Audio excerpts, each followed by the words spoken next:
gracias a los máximos culpables del acto, que son Plataforma Editorial y Jordi Nadal, que para quienes no conozcan, que sepan que es una amenaza viviente. O sea, que el tema que toca Jordi Nadal, tema que acaba siendo un libro superventas en catalán y en castellano. O sea que enhorabuena, muchas gracias Jordi, y endavant. Y confío en que tenga tanta audiencia en España como el que está teniendo en Francia hasta la fecha. Que no me atrevo a decir de cuánto es, pero que parece ser que ha medido ya 400.000 ejemplares. Si necesita algún consejo para qué hacer con tanto dinero, en CaixaBank, con toda confianza, le pueden ayudar. No se preocupe, que le ayudaremos. Bueno, la gracia de una sesión como la de hoy es que uno disfruta por anticipado. Cuando imagina la sesión, bueno, fue en marzo que Jordi empezó a hablarme de esta posibilidad porque venía Salomé a Barcelona y dice, hombre, podemos imaginar algo, y bueno, vamos a pensarlo. Claro, llevo 6 meses largos, bueno, de marzo, 8 meses, disfrutando por anticipado y se va concretando el disfrute a medida que hablo con Andreu. No me costó nada convencerle, que lo sepan, o sea, pues realmente un interlocutor fácil, porque se apuntó rápidamente a la idea de dialogar con Salomé acerca de ese tema, y aquí estamos. Entonces, gracias por el placer. Aprovecho y un pequeño inciso solo para, como francófilo y amante de nuestro país vecino, de donde tengo algún nieto viviente, de alguna hija con con triple nacionalidad, de una hija franco-hispano-canadiense, o sea que hacemos colección de nacionalidades en nuestra familia. Entonces me siento muy apesadumbrado por lo que ha pasado con el Louvre y me animo a decirle a los franceses y a los que lo viven quizá con más intensidad, primero que el tema también nos afecta, el Louvre también nos pertenece en cierto modo, también es cosa nuestra, y segundo que no pasa nada. Y perdón, y no quiero frivolizar, pero no dramaticemos. Esto pasa en las mejores familias, hay gente, bueno, el mal a veces, y mire, el tema de hoy se presta a esta reflexión, el mal a veces no tiene límites, pero seguro que saldremos adelante y seguro que el Louvre renacerá con todo el vigor y con todo el esplendor, igual que Notre Dame lo ha hecho de un daño mucho más terrible que el que sufrió con el incendio. Bueno, entonces voy a tratar de ser muy sintético y perdónenme si soy críptico a fuerte rápido, porque tengo el tiempo limitado y el reloj allá al fondo va amenazando. Cuando se estaba preparando la sesión de hoy, se me ocurrió plantearme la pregunta de por qué resistir, porque bueno, el propio libro induce esta reflexión. ¿Por qué resistir? Entonces, me salieron 7 respuestas, lo lamento. 7 respuestas, 7 razones. La primera, que en el libro está muy bien tratado por parte de la autora, porque es una amenaza, ¿por qué resistir a la ultraderecha? Porque es una amenaza para la democracia. Está clarísimo, y no hay más que ver qué está pasando en Estados Unidos con la división de poderes, con el avasallamiento del rival, con el odio y tal. Bueno, primera razón, es una amenaza para la democracia, que ya por sí solo bastaría para llevarnos a resistir. Segunda, es un peligro para la humanidad. El negacionismo climático, el negacionismo de las vacunas, la posición primitiva, poco científica y anti-acuerdo de París, etcétera, anti-vacunas, anti-Organización Mundial de la Salud, todo esto es un peligro para la humanidad. Algún día habrá una pandemia y por culpa de la extrema derecha americana y de otros países, la humanidad sufrirá más por causa de estas personas. Y habrá problemas debido al cambio climático que no se solventarán. Y de hecho en España hemos tenido algún precedente, ha habido disposiciones que algunos gobiernos autonómicos han tomado, influidos por posiciones de la extrema derecha, que han sido negativos o contraproducentes cuando ha llegado la catástrofe. Entonces, segunda razón, son un peligro para la humanidad. Tercera razón, bueno, y perdonen que lo diga con cierta vehemencia, son lacayos del capitalismo depredador, del capitalismo mesiánico. Son lacayos, son siervos del capitalismo. Los juristas inventaron hace años una cosa que dice qui prodest. ¿A quién beneficia la actitud de la extrema derecha? Al capitalismo depredador. El señor Musk está encantado con la extrema derecha y además procura servirles. Y desde que compró Twitter lo ha hecho un instrumento todavía más terrible, todavía más duro y más peligroso al servicio de los intereses y las afirmaciones y las discusiones de la extrema derecha. Estos son servidores de este capitalismo depredador. Nunca he visto un papel una posición de Vox, por poner el ejemplo próximo, que hable de cómo combatir la pobreza infantil en España, nunca les debe preocuparse del tema más importante que tenemos con toda probabilidad en nuestro país, no la inmigración, el tema más importante en España, la pobreza infantil, nunca Vox se ha preocupado de ello. Son cómplices de la injusticia, son cómplices del aumento de desigualdad, porque derivan la atención de las personas hacia temas triviales, y perdónenme la expresión que parece trivial, la migración en España no es un problema y de verdad que estoy en condiciones de demostrar por qué si tuviera tiempo y no puedo abusar, pero no es un problema, el problema es la injusticia, el problema es la desigualdad, y de esto no se habla lo suficiente, porque la extrema derecha en España y en Europa y en Estados Unidos hace el juego a los ultrarricos hablando de la inmigración, el reemplazo, el gran reemplazo, de todas las barbaridades que van contando. Entonces, tercera razón, son cómplices de la explotación y la desigualdad. Cuarta razón, por su desprecio insolente a la verdad y a la dignidad de las personas. Yo no sé qué si a ustedes les ocurre, pero cuando oigo mentir a las personas de extrema derecha descaradamente, porque es imposible que no sepan que están mintiendo, es imposible. Algunas de sus afirmaciones sí, porque lo siento, no todo el mundo es tan inteligente como los que estamos hoy en el escenario, pero hay personas que son suficientemente inteligentes a la extrema derecha como para saber que lo que dicen es mentira, y sin embargo lo dicen. Entonces, esta insolencia en la mentira realmente es difícil de soportar, es una razón para existirles. Quinta razón, la incoherencia. En el caso español y el caso concreto de Vox, muy en particular, se definen como católicos y patriotas. Y no son ni una cosa ni otra. Ellos son católicos. Hace poco, el mes de agosto, el arzobispo de Tarragona, que es una gran persona, Monseñor Planellas, dijo algo tan claro como el catolicismo es incompatible con la xenofobia.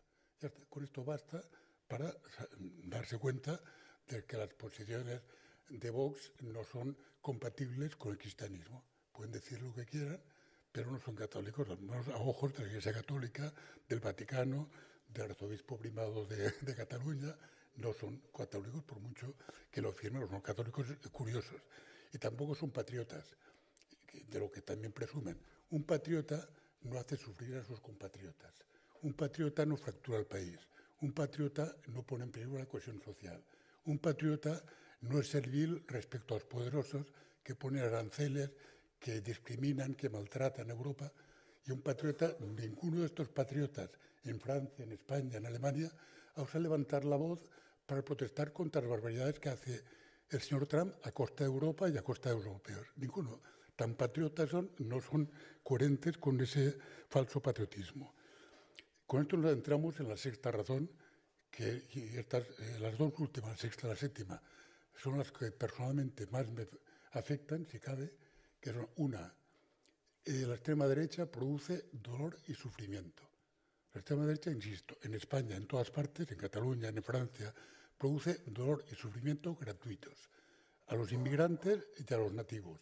Y no me puedo alargar mucho, pero los inmigrantes sufren más con los discursos de la extrema derecha, que si esos discursos falsos no existieran, se sienten maltratados, se sienten menospreciados, se sienten mal, cuando son personas que están tratando de labrarse un porvenir dignamente y esforzadamente, con mucho sufrimiento también a su costa. Y bueno, entonces se sienten como mínimo humillados, si no más. Y para los nativos, hay personas en este país que hace un año, en España en concreto, no tienen ningún problema con la inmigración y que ahora dicen que la inmigración es el primer problema. Y no ha pasado nada, no ha cambiado nada, no ha habido ningún drama, no ha habido ningún problema. Lo de Torre Pacheco es mentira. Nunca la población nativa de Torre Pacheco se levantó a pelearse con la población inmigrada de Torre Pacheco, nunca. Ni la propia víctima de agresión en Torre Pacheco despotricó contra el agresor, dijo que le sabía muy mal, que no lo entendía, pero que por favor, en su nombre, no hicieron ninguna barbaridad, nadie. Fueron personas que no eran de Torre Pacheco, impulsadas por Vox y similares, las que fueron allí a organizar follón. Entonces, estas personas, la extrema derecha, y podrían mostrar todos los ejemplos que quieran, porque si el conflicto no existe, se lo inventan. Se inventan violaciones, inventan asesinatos, inventan lo que quieran. Entonces producen sufrimiento a los inmigrantes, que 8 millones de personas, orden de magnitud, que pueden sentirse interpeladas negativamente por estos discursos, y producen sufrimiento a las personas autóctonas que no tenían ninguna inquietud al respecto, que ahora tienen, inoculan incertidumbre, inseguridad, etc. Y séptima razón, producen degradación moral en la sociedad, producen daño. Yo cuando digo según qué cosas dicen estas personas y pienso en mis nietos, mis hijos por suerte ya son mayorcitos y la mayoría mayores que la ponente que hoy nos acompaña, o sea que ya tienen criterio propio, ya no sufro por ellos apenas. Bueno, los padres siempre sufrimos, pero ya no por estas cosas. Y en cambio sí sufro por mis nietos. ¿Cómo explicar a mis nietos según qué cosas oyen decir o según qué afirmaciones? Entonces hay una cosa que me hace mucha gracia, entre comillas, de esta gente y en particular de Vox y que más concretamente el señor Abascal, que le digo alguna vez decir, es que los que vienen han de adoptar nuestros valores. Entonces ahí se me ocurre una reacción en francés. Digo, surtout pas. Nunca, jamás, por favor, que no adopten nunca nuestros valores. Nuestros valores, los valores de Estado Abascal y compañía, y perdonen que son un poco largos, pero son el odio, la violencia, el racismo, la xenofobia, la intolerancia, la ira, el desprecio, la mentira, la falsedad, el cinismo, la hipocresía, la incoherencia, el abuso del débil, la deshumanización, la hostilidad, el rencor, la aversión, la antipatía, el supremacismo, el machismo, la misoginia. ¿Ustedes quieren que los que vienen de fuera adopten estos valores? Por favor, no, nunca en la vida. Que mantengan sus valores de respeto a los mayores, de respeto a las personas, de cierto cariño con las personas, etcétera, la mayor parte, y que se libren del miedo, del temor, la inseguridad, la humillación, la polarización, la fractura social, etcétera, que provoca la extrema derecha. ¿Por qué la extrema derecha emerge? Es inexplicable, pero porque se apoya en un atavismo universal que es la xenofobia. O sea, la humanidad, mi tesis personal es que desde la invención de agricultura que nos llevó a distinguir entre nosotros y ellos, los de dentro y los de fuera, llevamos siglos, 13.000 años posiblemente, como mínimo 3.000, porque en el Deuteronomio ya habla de que hay que respetar al forastero y tratarlo bien, porque también vosotros fuisteis forasteros en tierra de Egipto. O sea, Yahvé se ocupa del tema de la xenofobia desde hace 3.000 años. Jesucristo desde hace 2.000, porque en los evangelios también se habla de acoger al forastero. El Corán se preocupa del tema desde hace 1.500 años, con magnitud. O sea, es un tema atávico que nos afecta a todos. Todos tenemos nuestro componente xenófobo y que si alguien lo estimula, pues consigue que reflote, que es básicamente la herramienta que estas personas, y luego con una curiosa, y no me alargo mucho, pero con una curiosa coincidencia es que entre España e Italia, por ejemplo, en este tema, el señor que se llama Salvini, con la Liga Norte empezó con lo que yo llamo xenofobia doméstica. Empezó a utilizar la xenofobia entre los del norte y los del sur de Italia. Los del sur ya sabe cómo son, en todas partes, son como andaluces, pero lo bestia, o sea, peores todavía. Entonces, Salvini empezó con esto y luego de ahí pasó la xenofobia universal contra los inmigrantes. Aquí Vox hizo lo mismo. En el 18, cuando ganó sedes parlamentarias en Andalucía, en el Parlamento andaluz, Vox no hablaba prácticamente de la inmigración, hablaba de Cataluña y de los catalanes y atizaba la xenofobia doméstica contra los catalanes. Y luego ya ha generalizado, ha copiado el modelo de otros países y ahora utiliza la xenofobia en general y en particular contra los inmigrantes. La señora Orriols ha sido más directa. Esta ha superpuesto a la vez la xenofobia antiespañola, que existe en alguna medida, y la xenofobia antimigrante. Se juega con las dos, la islamofobia, que es una manía que les puede tanto a Orriols como a Abascal. No puede, tiene una especie, y es como para hacerse mirar, lo digo con todo respeto y con todo cariño, en lo que cabe, es para hacerse mirar esta preocupación o esta especie de aversión terrible que tiene hacia una religión que es una de las grandes religiones mediterráneas, el Islam. Bueno, pues estoy seguro de que bueno, esto no estoy seguro, pero sospecho que no se han leído el Corán, por ejemplo, ¿no?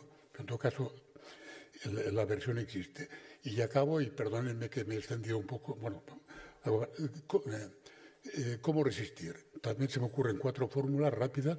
Una, no hacerles el juego, porque a menudo, sin darnos cuenta, le hacemos la campaña a Vox o Alianza Catalana, no hacerles la campaña, no dar por supuesto en que son tan listos, pero yo a sesudos comentaristas que dicen, no, porque el buen diagnóstico es el de Vox.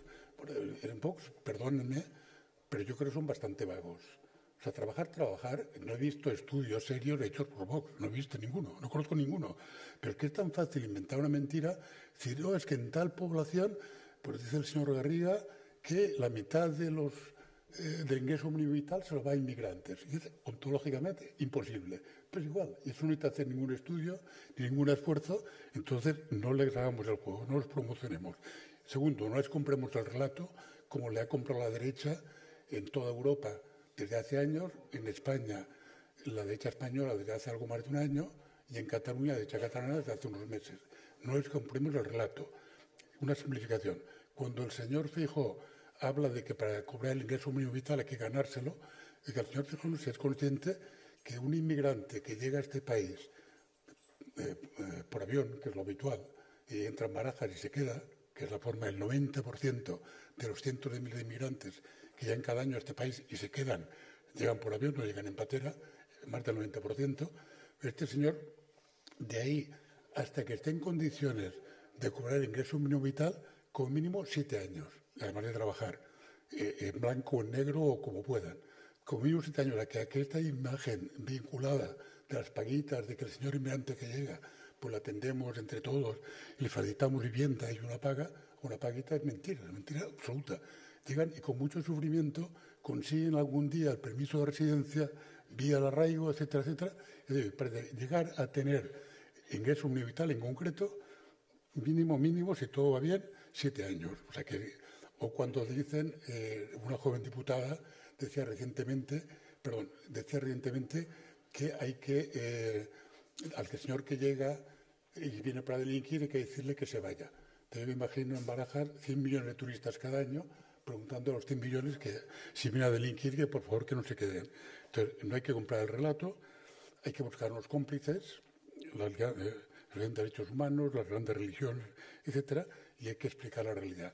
Bueno, en definitiva, y de verdad me excuso por todo el tiempo que he consumido, hay mucho que hacer y hoy aprenderemos cosas de cómo hacerlo. Muchas gracias.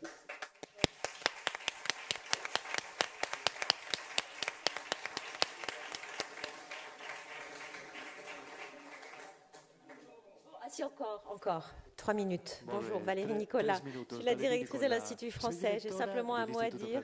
Pour nous, c'est très important et c'est un honneur et un privilège de recevoir Salomé Saké avec notre partenaire Platforma.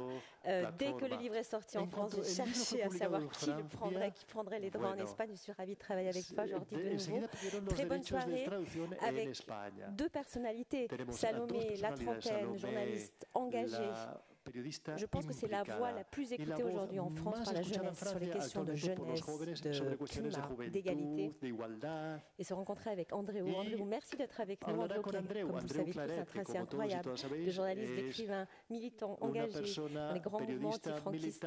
C'est un honneur de vous avoir à côté de Salomé. J'espère que vous vous en rendez compte, Salomé. Je suis ravie. Très bonne soirée à tous et on commence.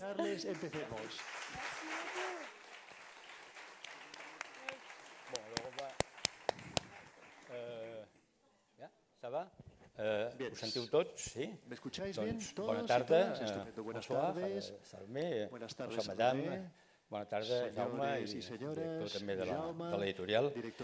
Bon, c'est un grand plaisir pour moi d'être ici, à vos côtés. Quand on me l'a proposé, j'avais déjà lu le livre dans sa version française et j'ai dit que oui, c'était un privilège, parce que je crois que c'est un livre qui, d'une manière fraîche, nouvelle, qui n'est pas celle de mon langage, du langage que nous avons. Les gens qui ont déjà un certain âge fixent très bien quels sont les éléments qui ont permis que cette extrême droite, qui était il y a 20-30 ans quelque chose qu'on étudiait dans les départements des facultés, soit devenue aujourd'hui une réalité qui fait 34% en France, qui fait 37% au Royaume-Uni, qui fait 30 et quelques pourcents en Allemagne, qui est au pouvoir en Italie et qui est au pouvoir à la Maison-Blanche. Nous ne parlons pas ce n'est pas un débat académique que nous allons avoir avec Salomé, c'est un débat sur quelque chose qui nous interpelle et qui nous importe à tous. Pour ne pas parler de l'Espagne dont a déjà beaucoup parlé l'ami Lanas. Moi, je vais commencer d'une manière, disons, un peu provocatrice,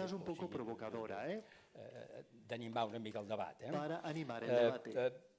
Il y a, je crois que c'était en 2010, Stéphane Hassel a publié son essai dont le titre était « Indignez-vous ».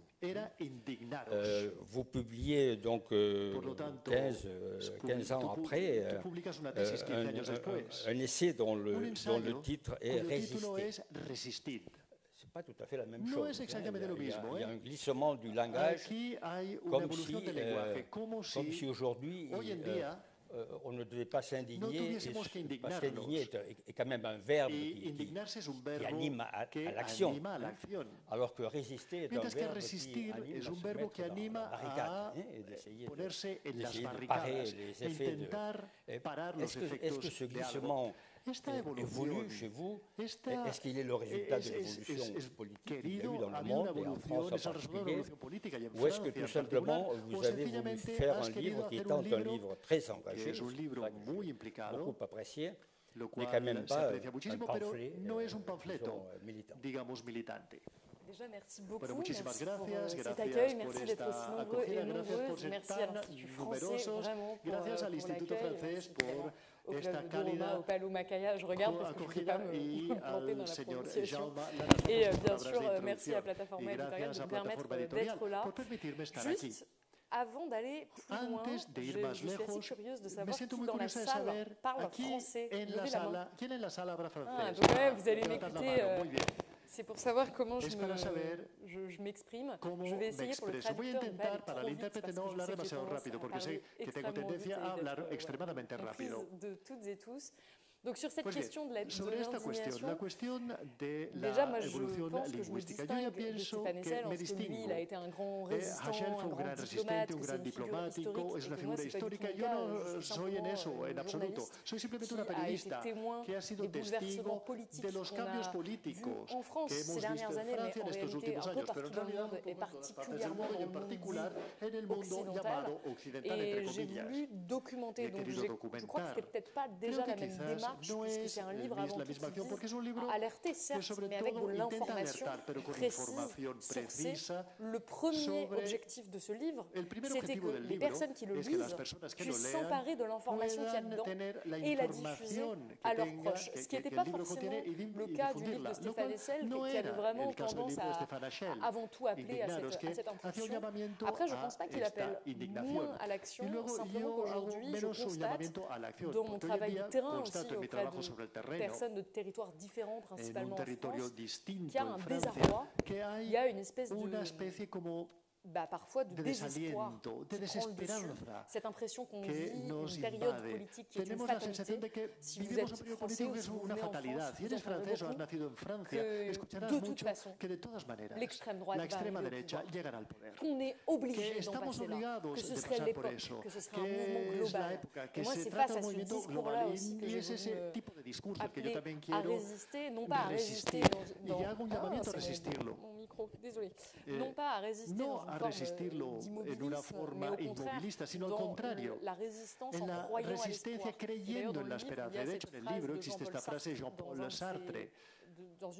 En una de sus obras teatrales, él dice, la resistencia es ante todo un rechazo de ceder a la desesperanza. Y yo creo que estamos aquí hoy en día cuando vemos la subida de los autoritarismos, el fascismo, el aumento de las desigualdades, la crisis ecológica, y esto se une a lo que yo hice en mi primera obra para la juventud. Y es que existen dificultades, la juventud tiene dificultades a pensar que existe posible, que existe una alternativa posible. Y el trabajo para mí es documentar el hecho de que sí es posible, de que la historia nunca está previamente escrita. Tenemos ejemplos que así lo verifican y sobre todo que la extrema derecha, a pesar de todos los atributos de los que se ampara y el discurso que tiene, diciendo en particular en Francia, hemos cambiado, somos distintos, en Estados Unidos incluso es el trumpismo el que ha dicho que él, digamos, Donald Trump en su segunda campaña ha dicho que si queréis evitar el fascismo de Kamala Harris, tenéis que votar por mí. Vemos aquí una inversión de los valores dans un moment justement d'inversion totale des valeurs et de volonté pour l'extrême droite de changer de façade. Évidemment que l'extrême droite, nulle part ne dit qu'elle est fasciste, c'est pas attirant le fascisme ou l'autoritarisme. Eh bien, je voulais juste remettre les points sur les i, dire que nous devons résister à cette montée de la confusion, puisqu'on ne sait plus ce qui est d'extrême droite, si le danger c'est l'extrême droite ou l'extrême gauche, qui est un discours qu'on entend beaucoup en France, qu'on entend beaucoup aux États-Unis. Donc tout simplement de remettre l'église au milieu du village, bonne chance pour la traduction, j'espère qu'il est, de remettre l'église au milieu du village et de dire voilà très concrètement les faits dont nous disposons qui nous permettent de qualifier l'extrême droite d'extrême droite. Voici les faits qui nous permettent d'affirmer que ça représente un danger majeur pour la démocratie. Et voilà des pistes pour y résister, sachant que bien sûr, en tant que journaliste, vous l'avez dit, de 30 ans, je ne prétends pas résoudre la crise mondiale de la démocratie et de l'extrême droite, mais de dire, moi j'ai une certitude par mon travail et par ma courte carrière, c'est que la désinformation, la confusion, la désorientation générale n'est peut-être pas la cause du vote d'extrême droite, mais elle en est le terreau. À aucun endroit, quand on a des gens qui sont parfaitement informés, éclairés, qui ont un accès vraiment large à l'éducation, on voit l'extrême droite faire de tels scores. Donc moi je pense qu'il y a quand même un devoir, déjà en tant que journaliste, de nommer les choses, de ne pas lâcher en fait sur la nomination du danger que ça représente, et qu'en tant que citoyen et qu'en tant que citoyenne, on a le droit, si ce n'est même le devoir, de partager autour de soi l'information à ce sujet pour résister justement à cette montée qui est néfaste. Mais je pense que l'indignation, pour revenir à votre question, l'indignation est aussi nécessaire et salutaire, même dans les moments dans lesquels on vit. Et je cite même Stéphane Hessel, qui bien sûr est une figure historique que j'admire énormément. Una de las preguntas que a mí por lo menos me ha interesado muchísimo de tu libro l'analyse de la mutation, es el análisis de la distorsión del fascismo, que no lo es como tal, que empieza incluso con chistecitos des microfascismes, o qui peu à peu devient un mouvement qui devient dangereux, qui peut prendre le pouvoir, qui peut occuper l'espace public, l'espace médiatique. Cette question de la mutation est fondamentale. Il y a un journaliste catalan des années 20, qui s'appelait Eugeni Txammar, qui a publié des articles fantastiques dans les années 20, qui était correspondant à Berlin, et il a expliqué, avant que personne ne s'en rende compte, que quelque chose était en train de se passer en Allemagne. C'est très bien ce qui s'est passé par la suite, et il a rassemblé tous ces articles dans un livre magnifique qui s'appelle L'œuf du serpent. L'œuf du serpent. Donc, nous ne sommes plus à ce stage, parce que les œufs sont déjà éclosés, c'est comme dans les mauvais films, mais le fascisme a commencé à sortir, a commencé à se répandre par le monde. Mais comment cette mutation, du point de vue du langage, du point de vue du contenu, s'est produite? Déjà, je voudrais revenir sur le terme fascisme, parce que je sais que probablement, dans cette salle, il y a des personnes qui se disent que c'est excessif. Et que le fascisme, on a connu ça, que c'était l'Italie, que c'était évidemment le nazisme, et que ça ne ressemblait pas à ça, et qu'il faut arrêter d'utiliser des outrances de langage. Donc déjà, moi, je tiens à dire que je ne suis pas attachée, quoi qu'il arrive, au mot fascisme dans toutes les situations, parce que tout simplement, c'est pas ce que font les chercheurs. Et donc, mon travail de journaliste, c'est de faire des recherches, de comprendre ce que disent les sciences sociales, les sciences politiques, les personnes qui détiennent le plus d'expertise, ce que disent les observateurs qualifiés sur la question. Et c'est mon travail à moi d'aller chercher les sources les plus fiables et ensuite de les rendre accessibles au plus grand public. Sur la question du fascisme, c'est un énorme débat dans les sciences sociales et politiques, en fonction des pays, en fonction des mouvements politiques. Tous ne sont pas d'accord sur l'emploi de ce terme. même les historiens entre eux, même pour qualifier certaines périodes historiques, ne sont pas d'accord avec le début, la fin, enfin, ça reste des objets de sciences politiques, de sciences sociales qui sont mouvants. C'est important pour moi de poser cette précision-là pour pouvoir expliquer ce qui m'amène à penser que oui, on est bien en régime, en période pré-fasciste, voire en période fasciste dans certains endroits. Par exemple, aux États-Unis. Moi, j'ai écrit ce livre avant l'élection de Donald Trump. Et ensuite, en tant que journaliste, j'ai couvert la campagne électorale aux États-Unis en octobre, en novembre 2024. Et j'ai constaté que tout le monde n'employait pas le terme fascisme pour parler de Donald Trump.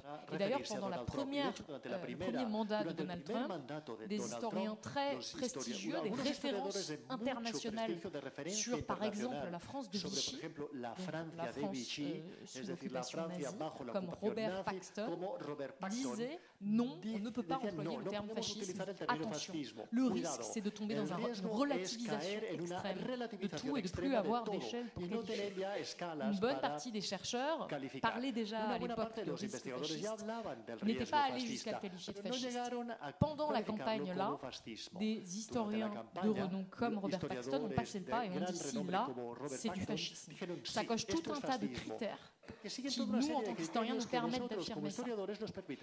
Depuis qu'il a été élu, j'allais dire au moins une grande partie, si ce n'est une majorité, des politologues, des historiens, des spécialistes des sciences politiques qualifient Donald Trump de fasciste ou sa politique de fasciste ou alors d'autoritaire. Je pense par exemple à Timothy Snyder, là encore aux États-Unis. Pourquoi? Parce qu'on a tout un tas de critères qui est par exemple la persécution des intellectuels, le fait de s'attaquer au savoir, le fait d'utiliser des méthodes brutales, le recours à l'armée, comme ça a été récemment, l'attaque à tous les contre-pouvoirs, que ce soit la presse indépendante avec des attaques extrêmement documentées, notamment à la presse, qui par exemple n'a plus accès à la Maison-Blanche, n'a plus accès au Pentagone. Désormais, ce sont des influenceurs d'extrême droite qui ont cet accès-là. Enfin, je veux dire, on en est là. Les attaques, bien sûr, à la justice. Par exemple, la semaine dernière, juste avant que je vienne, une juge a prononcé une décision en défaveur de Donald Trump et a vu sa maison brûler le jour même. Donc le lien n'a évidemment pour l'instant pas été établi et on a de plus en plus d'éléments de ce type qui s'accumulent. Ce qui fait dire à des spécialistes que oui, il s'agit bien du fascisme. La question c'est qu'est-ce qu'on fait quand on est en France? En France, nous n'avons pas ça. Je peux encore faire des conférences, je peux encore parler. Aux États-Unis, ce n'est plus le cas. Je vais prendre un dernier exemple parce que ça concerne l'Espagne. Il y a une semaine, un historien qui s'appelle Mark Bray, qui est un universitaire, qui est un chercheur vraiment très classique. Vous pouvez aller le voir, c'est extrêmement banal dans le monde universitaire, et je le dis sans mauvaise intention, c'est-à-dire que ce n'est pas un activiste, ce n'est pas quelqu'un de particulièrement radical, c'est simplement un historien qui a fait son travail de documenter l'histoire de l'antifascisme. Donc autant vous dire qu'avant le trumpisme, personne, à part le monde universitaire, ne connaissait ce monsieur. Sauf qu'il y a 3 semaines à peu près, Donald Trump a signé un décret qui qualifie de terroriste le mouvement Antifa, les groupes de soutien à Donald Trump et notamment à Charlie Kirk, qui était cet homme assassiné d'une balle dans la gorge il y a quelques semaines. Ces groupes-là, qui sont très radicalisés à l'extrême droite, ont vu en toute personne qui avait un rapport de près ou de loin avec l'antifascisme, en l'occurrence quelqu'un qui a documenté un ennemi terroriste. Autant vous dire que c'est des techniques qu'on retrouve par exemple dans la Russie de Poutine, qualifier tout universitaire, toute personne qui dénonce le régime de terroriste. Cet historien qui a une vie, mais vraiment normale, avec une femme, des enfants, qui simplement fait son travail de professeur, s'est retrouvé submergé de menaces de mort, à tel point qu'il a dû cesser de venir en cours, car des personnes ont dit qu'ils allaient lui mettre une balle dans la tête devant ses étudiants. Donc il a d'abord cessé de venir en cours, puis son adresse personnelle a été trouvée par ces groupuscules d'extrême droite. On a diffusé donc l'adresse de sa maison publiquement. C'est également quelqu'un qui a été ciblé par la chaîne Fox News. Donc là, autant vous dire que ça a donné une ampleur de visibilité à cette personne et donc à la haine aussi, ça a démultiplié la haine qu'il recevait. Et donc, il s'est retrouvé à devoir fuir son pays, oui, en 2025. Les États-Unis étaient présentés comme la première démocratie du monde pour devenir réfugiés politiques. Et je ne sais pas si parfois on se représente bien ce que ça veut dire. Ça veut dire que vous avez vos vies là, normales, et du jour au lendemain, vous devez quitter votre prêt de maison, votre travail, votre femme doit partir, et vous devez dire à vos enfants de quitter leur école, de quitter leur collège, leur lycée, pour venir, en l'occurrence, en Espagne, puisque Madrid, l'Espagne, a accordé le statut de réfugié politique à cet historien qui nous vient des États-Unis. Donc ça, c'est pour les États-Unis. C'est pour dire, là, objectivement, on a beaucoup d'éléments qui nous indiquent qu'ils ont glissé vers un régime fasciste. Qu'est-ce qui se passe chez nous? En France, en Espagne, en Italie, on est déjà bien engagé là-dedans. Comment on fait pour que ça n'arrive pas? Pourquoi je vous parle autant des États-Unis? Parce que probablement personne n'aurait imaginé que cette scène puisse se dérouler dans les États-Unis des années 2020. On pensait quand même qu'on avait dans ce pays de la liberté d'expression, une protection assez forte, malgré tous les défauts des contre-pouvoirs, pour pas en arriver à ce qu'un professeur d'histoire se retrouve avec ce statut de réfugié politique parce qu'il a simplement fait son travail. Et en fait, c'est le message que je veux faire passer aujourd'hui. Les peuples qui basculent dans le fascisme, s'il y a des historiens dans la salle, je pense qu'ils le savent très bien, ne se voient jamais massivement basculer dans le fascisme. C'est toujours un processus graduel, ou en tout cas presque toujours, je reste la nuance, mais ça se passe rarement dans une démocratie fonctionnelle, où tout d'un coup, il y aurait un coup d'État et on arracherait la démocratie aux citoyens. Ce n'est pas comme ça que ça se passe. La plupart du temps, ça arrive doucement, le terreau se crée, et quand on s'en rend compte, c'est déjà trop tard. Et c'est sur ça que je veux alerter, et c'est pour ça que j'ai écrit ce livre, pour dire attention, on en est là, nous, en France ou en Espagne, on en est... Est-ce que c'est le traducteur qui est en train de faire un burn-out? Non, c'est bon. Tout va bien. On en est à ce moment-là, charnière, où peut-être qu'on peut éviter d'en arriver là, parce que résister aujourd'hui, c'est pas, pour la plupart des gens, ce n'est pas risquer sa vie. Je vous le dis, je peux encore être là. Moi, je ne suis pas Mark Gray, j'ai encore complètement la liberté de faire ce travail. Je ne sais pas en France si ce sera le cas après 2027. Et j'aimerais qu'on n'en arrive pas là. Et c'est pour ça qu'on peut faire ce travail de diffusion d'informations, d'alerte, pour dire on peut avoir beaucoup de désaccords politiques, mais on était censé être d'accord après la Seconde Guerre mondiale sur le fait que nous étions d'accord pour être en démocratie, qu'on devait au moins préserver ce régime-là, voire le consolider. Aujourd'hui, c'est ça qui est menacé, et les personnes qui menacent ça ne s'annoncent pas comme menaçant la démocratie. Très bien. En tout cas, nous espérons qu'en 2027, vous puissiez revenir. Nous avons aussi des élections en Espagne et on va voir ce qui va se passer. Non, mais vous appelez, une des choses les plus fascinantes du livre, c'est que vous appelez à la bataille culturelle. Et vous la déclinez en bataille médiatique, bataille sémantique et bataille numérique. Je me souviens bien. Ça, c'est très intéressant, mais en même temps, c'est polémique. Polémique parce que moi, j'ai entendu Steve Bannon. Je l'ai lu il y a 5 ou 6 ans. Appelé à la bataille culturelle. Et donc, on a l'impression que quand on se place dans le champ de la bataille culturelle, la droite et l'extrême droite prend l'avantage. Il y a même des gens qui disent que, aux États-Unis en particulier, le fait que la gauche ou les démocrates se soient placés pendant très longtemps dans ce champ de la bataille culturelle a facilité d'une certaine manière l'arrivée de la droite et de Trump au pouvoir. Non, alors ma question est sur ce sujet est très stratégique, très profonde, et en particulier ce que vous appelez la bataille numérique. Est-ce que nous n'avons pas perdu déjà la bataille numérique? Est-ce que nous pouvons gagner la bataille numérique face à l'usage qu'en fait la droite? Je crois que oui, si je ne serais pas là. Moi, je pense que de manière générale, toutes les situations critiques politiquement peuvent être renversées.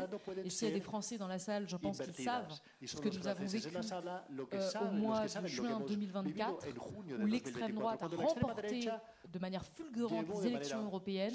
Dans la foulée, le président de la République a dissous l'Assemblée nationale contre l'avis de toutes et tous, à la surprise générale, et l'intégralité des sondages à ce moment-là donnaient l'extrême droite gagnante aux élections législatives. L'extrême droite était présentée comme seul opposant au macronisme qui est détesté. La gauche n'avait quasiment pas voix au chapitre. Et c'est dans cette situation qu'en 4 semaines, une bonne partie des Français et des Françaises se sont mobilisés de manière très inattendue pour faire barrage, pour dire nous refusons cette situation. On a vu vraiment des personnes soudainement se mettre à faire du porte-à-porte qui n'en avaient jamais fait, qui n'étaient pas politisées, pour dire j'essaie de faire ce que je peux. On a eu tout un tas de manifestations, de production massive de contenu sur Internet de la part, bien sûr, des journalistes, mais aussi des influenceurs très peu attendus, des stars d'Internet, du divertissement. Pour certaines, ont pris position pour la première fois. Et on dit là, attention, il y a une ligne rouge. Il y a eu tout un tas de choses, bien sûr, l'union de la gauche, qui était assez inattendue, qui s'est produite, et ça a permis de faire reculer l'extrême droite, ça a permis de ne pas avoir un Premier ministre qui soit étiqueté extrême droite. Et ça montre bien que quand on se mobilise, ça fonctionne. Sur la question de la bataille culturelle, ce n'est pas pour rien qu'ils s'en emparent à ce point à l'extrême droite et à la droite, c'est parce qu'ils savent que ça fonctionne et que ce n'est pas la seule manière de lutter. Je voudrais vraiment insister là-dessus. Ce que je dis ce soir, c'est pas faites des mèmes sur Internet et ça va changer votre pays, mais que ça y participe et que par exemple la production culturelle, la production artistique a un impact et que ça façonne les sociétés. Et moi ce que je comprends surtout et ce que je veux retenir de la notion de bataille culturelle, c'est que ça se joue sur le long terme, qu'on ne change pas un pays, un continent en quelques jours, en quelques semaines. C'était super ce qui s'est passé en France quand il y a eu cette mobilisation, mais ça ne suffira probablement pas passer un certain point, parce qu'on ne fait pas changer tout le monde d'avis en 4 semaines. Ce n'est pas possible. Par contre, si vous avez baigné dans un environnement qui valorise la démocratie, les droits humains, et ça peut être des films, ça peut être des musiques, ça peut être des contenus sur Instagram, sur TikTok, tout ce qui va constituer ce qu'on appelle au sens très très large notre culture, eh bien ce sera moins compliqué de vous dire à un moment donné attention, ce parti-là c'est pas incroyable, c'est peut-être quand même dangereux pour notre démocratie. Donc il y a quelque chose à faire de ce côté-là. Et en face, ils sont en ordre de bataille. Et je sais de quoi je parle en venant de France.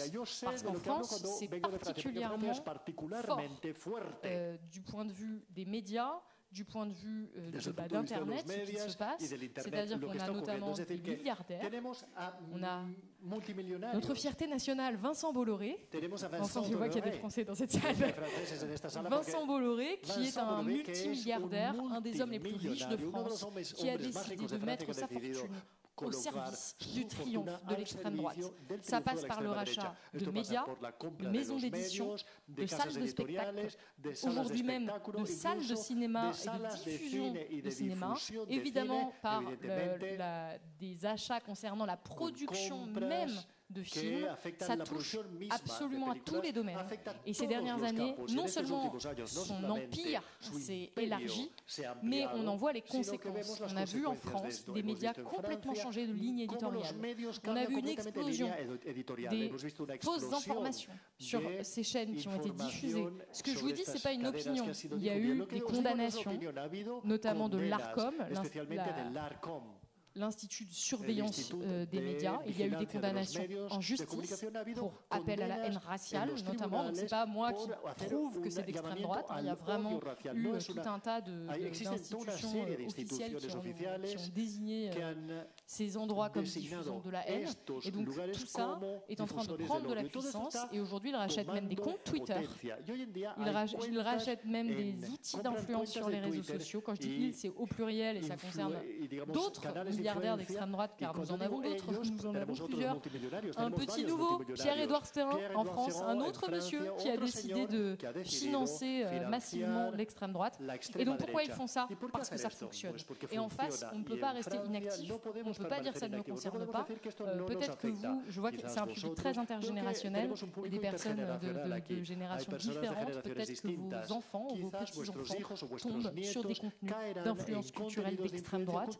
Je pense bien sûr au courant masculiniste, aujourd'hui, qui diffuse une pensée d'extrême droite. Et vous pouvez vraiment avoir ça dans votre entourage, des personnes qui vont consommer ça, on ne va pas s'en rendre compte. Comment on fait pour tomber sur un contenu masculiniste? Un contenu masculiniste, déjà définition, ce sont des hommes, souvent des jeunes hommes, qui vont diffuser l'idée que les féministes radicales auraient triomphé et que les femmes gouverneraient le monde. Déjà, je ne sais pas où vous vivez, mais c'est la théorie. Et qui insistent sur le fait que les hommes doivent reprendre le pouvoir, rétablir des valeurs virilistes d'un autre temps, notamment sur fond de les femmes doivent rester à la maison. Je caricature un peu, mais c'est franchement ça. Et ce sont les hommes les plus forts qui doivent manger des steaks, faire du sport de combat. C'est ça le masculinisme. On peut tomber sur du masculinisme qui souvent va se faire la promotion de la pensée d'extrême droite en cherchant par exemple des conseils de séduction. Vous êtes un jeune homme, vous avez 14 ans, vous n'arrivez pas à draguer des filles et vous cherchez des conseils en séduction, vous pouvez tomber sans le faire exprès sur des sites masculinistes. Petit à petit, écoutez un homme qui à la base vous dit juste comment draguer une fille et en fait petit à petit vous vous engouffrez là-dedans. Résultat, augmentation des courants masculinistes et donc de jeunes qui peuvent être sensibles à ce type de culture d'extrême droite. Bon, bref, ça c'est partout, c'est en train d'augmenter. Aux États-Unis, je terminerai sur le fait que ça a pris tellement d'importance cette transformation médiatique et culturelle que Donald Trump a fait sa campagne et a gagné en dehors des médias. Vous n'avez quasiment pas vu Donald Trump à la télévision ni dans les journaux, si ce n'est pour être commenté. Il n'est pas allé, contrairement à sa première campagne, donner des interviews. Il était dans des podcasts sur YouTube de masculinistes pour faire sa campagne et ça a suffi. Donc en fait, si on ne s'empare pas à un moment de ces outils de diffusion de l'information, alors comment? Je suis tout à fait d'accord avec vous, mais vous n'avez pas répondu à j'ai un journaliste en face de moi. Déjà, non, mais de rappeler la légitimité. La question était, la bataille culturelle, on la décline sur le numérique qui est très important aujourd'hui, parce que la plupart des gens, surtout des jeunes, évidemment, s'informent à travers les réseaux. Comment gagner cette bataille? Vous savez comment le machisme s'introduit parmi les jeunes hommes à travers les videojuegos. Comment on appelle ça en français? C'est essentiellement là. Il y a des études, des jeux vidéo, il y a des études terribles. Quand ils sont enfermés dans leur chambre en train de jouer, donc les parents ne sont pas là, parce que les parents pensent qu'ils les contrôlent quand ils ont le mobile, mais ils ne les contrôlent pas quand ils ont les jeux vidéo. Alors quand ils ont les jeux vidéo, il y a des films porno qui apparaissent. Hay películas porno que aparecen y películas de una violencia cada vez más extremada. Comment on contrôle ça? Il ne suffit pas de le dénoncer, il ne suffit pas d'opposer à ça, disons, la philosophie de l'illustration, le langage de la vérité, du savoir. Que faut-il faire du point de vue des lois, du point de vue des interdictions, du point de vue de la protection de la jeunesse, pour que ça ne se passe pas? Déjà, moi je crois que mon travail il est quand même dans le constat. Et je pense que beaucoup de gens ne se rendent pas compte. Et d'ailleurs, c'est quelque chose que j'ai beaucoup entendu sur la bataille culturelle, dans la diffusion de Résister. C'est des Français, des Françaises qui sont venus me voir en me disant « je n'avais pas réalisé que c'était à ce niveau ». C'est pour ça que j'insiste déjà sur le diagnostic, parce que si on ne fait pas le diagnostic de ce qu'est l'extrême droite, du danger que ça représente et des stratégies qu'elle utilise, on ne peut pas les déjouer. Donc pour moi, ça commence par là. Ensuite, je dirais qu'il y a 4 niveaux. Le premier niveau est évidemment un niveau politique. Alors, c'est pas faute d'essayer de les alerter. Mais là, visiblement, en France, on n'a pas du tout décidé de contrôler ça. Mais on pourrait bien évidemment pénaliser plus fortement les contenus d'appel à la haine. On pourrait contraindre les plateformes.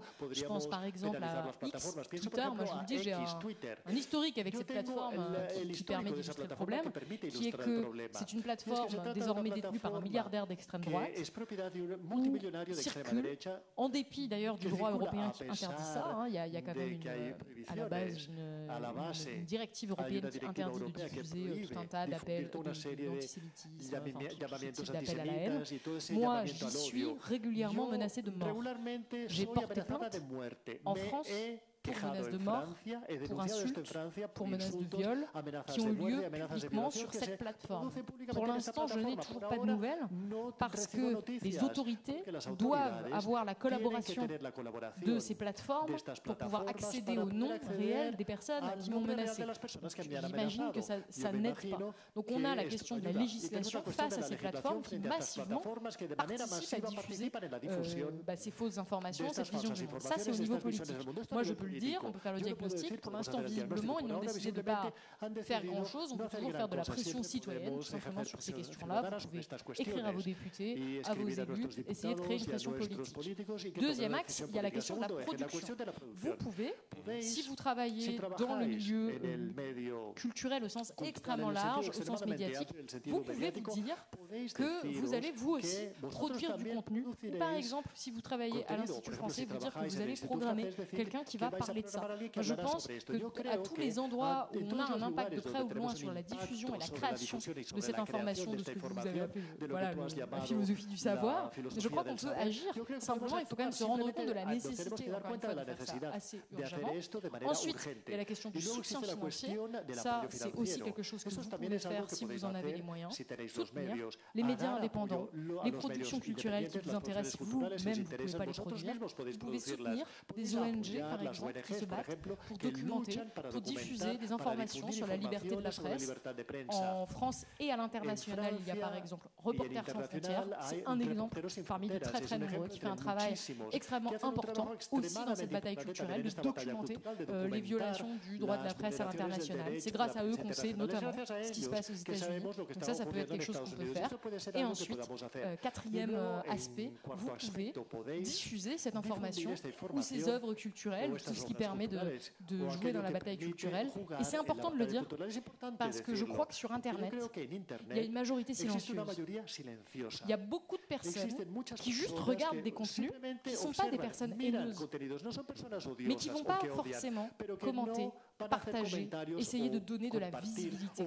Et je crois que vraiment la plupart des gens font partie de cette catégorie. Et nous, par exemple, quand on produit du contenu en tant que journaliste, souvent, on va avoir dans les commentaires la partie la plus radicale. On va avoir des gens qui nous insultent, qui nous dénigrent, parce que ce sont les personnes qui vont plus être vocales. Et on va avoir les personnes qui vont être, là, qui vont nous adorer. Bien sûr, il y aura aussi des commentaires très positifs. Mais la majorité des gens ne participent pas à la diffusion de ce contenu, n'essaient pas de lui donner de la visibilité. Donc moi, je pense qu'on peut jouer quand même avec les codes des réseaux sociaux. Et enfin, toujours dans cette même lignée, il y a le dîner de famille. Ça peut paraître comme ça complètement absurde, mais je pense que c'est un endroit, encore une fois, essentiel. En France, on a un baromètre de consommation médiatique qui est le principal, qui est produit chaque année par le journal La Croix, qui est un journal plutôt conservateur, et qui, chaque année, fait des sondages très sérieux sur quelle est la consommation médiatique des gens en France. Et ce qu'on retrouve chaque année, c'est que la source d'information la plus fiable, selon les Français, ce sont leurs proches. Donc quand vous prenez le temps de discuter avec Jean-Michel, comment il va traduire ça? Avec Jean-Michel à un repas de famille, et que vous prenez le temps non pas de vous disputer de manière stérile, mais de prendre le temps de partager de l'information, d'avoir une vraie discussion. Et dans Résister, je donne tout un tas d'outils rhétoriques pour avoir une vraie discussion avec quelqu'un avec qui vous êtes en total désaccord. Quand vous prenez ce temps-là, vous faites acte, pour moi, de bataille culturelle et de diffusion de l'information. Et c'est ce qui s'est passé en France vraiment en 2024, quand on a eu cette submersion de fausses informations et cette idée que l'extrême droite avait triomphé. Ça ne marche pas toujours. Il y aura toujours quelqu'un qui va venir me voir et me dire « Oui, mais moi, mon père, il ne veut vraiment rien entendre. » Je sais qu'il y a des gens qu'on ne peut pas convaincre, mais on doit absolument essayer. Et surtout, ce n'est pas la même chose que moi, en tant que journaliste, quand je vais sur un plateau de télévision, débattre avec quelqu'un qui n'est pas d'accord. On n'est pas du tout là pour se convaincre. On n'est pas du tout là pour avoir une discussion apaisée. On est là pour avoir raison, publiquement, ou pour donner l'impression qu'on a raison. Et c'est le au jeu médiatique et je le déplore. Quand je dis on, c'est pas ma volonté personnelle évidemment, mais à la fin c'est ça. Et je crois que quand on y va discuter avec une personnalité d'extrême droite qui nous inonde de fausses informations, on perd toujours et surtout on légitime notre interlocuteur. Donc moi, je fais le choix de ne pas aller débattre avec ces personnes-là parce que je ne crois pas que ça aide. Mais vous, quand vous êtes avec vos proches, que vous connaissez, qui vous connaissent, qui sont des proches que vous aimez, qui vous aiment, vous n'avez pas du tout le même rapport, vous n'avez pas du tout le même type de discussion. Et surtout, ce sont des personnes que vous revoyez. Moi, je ne vous reverrai peut-être pas. J'espère que je vous reverrai, mais je ne sais pas. A priori, les membres de votre famille, à part évidemment dans certains cas, mais les membres de votre famille, mais aussi vos amis, vos collègues, les personnes avec qui vous faites du sport, les personnes avec qui vous partagez des moments, avec qui vous partagez des relations humaines, ce sont des personnes dont vous connaissez la sensibilité. Vous allez pouvoir adapter votre argumentaire, dont vous allez pouvoir entendre les contre-arguments. Et ce sont des personnes avec qui vous allez pouvoir discuter une fois, deux fois, trois fois, peut-être parfois sur des mois entiers, sur des années entières. Moi, j'ai mis des années à convaincre mon père de choses concernant le féminisme, mais ça a fini par marcher. Parce que j'ai quand même son écoute, parce que c'est mon père et qu'il m'aime et qu'il a fini par changer d'avis. Mais on fait rarement changer quelqu'un d'avis en une soirée. Et donc, je veux juste ajouter que je ne crois pas qu'on change complètement le monde juste avec des repas de famille et que c'est la seule solution. Mais pour moi, ça fait partie de la solution. Ça fait partie de la bataille culturelle.